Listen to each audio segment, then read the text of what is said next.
అందరికీ నమస్కారం. ఇంట్లోనే గరం మసాలా ఎలా చేసుకోవాలో తెలుసుకుందామా? ముందుగా మందంగా ఉండే ఒక కడాయిని పెట్టుకోండి. కడాయి వేడెక్కిన తర్వాత దాంట్లో 5 టేబుల్ స్పూన్ల ధనియాలను వేసుకొని వేపుకోండి.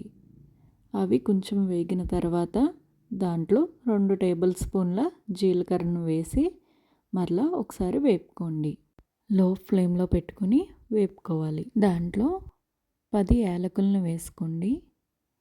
అలాగే 3 అనాస పువ్వుల్ని వేసుకోండి. అలాగే 4 దాల్చిన చెక్కలను వేసుకోండి. వేపుకున్న తర్వాత 4 మరాఠీ మొగ్గలు అలాగే 10 లవంగ మొగ్గలు వేసుకోండి. తర్వాత 2 జాపత్రి వేసుకోండి. ఒకసారి వేపుకున్న తర్వాత దాంట్లో 2 బిర్యానీ ఆకులు వేసుకొని వేపుకోండి.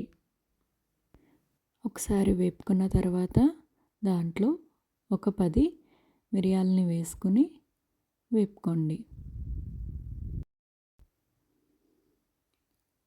ఇప్పుడు 1 టేబుల్ స్పూన్ గసగసాలను వేసుకొని మరలా ఒకసారి వేపుకొని మంచి అరోమా వచ్చేంత వరకు వేపుకోవాలి.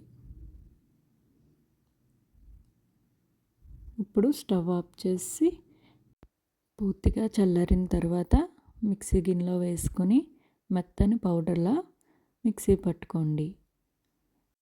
ఇప్పుడు ఈ మిక్సీ పట్టుకున్న పౌడర్ని ఎయిర్ టైట్ కంటైనర్లో స్టోర్ చేసుకుని యూస్ చేసుకోండి. అంతే, రెడీ.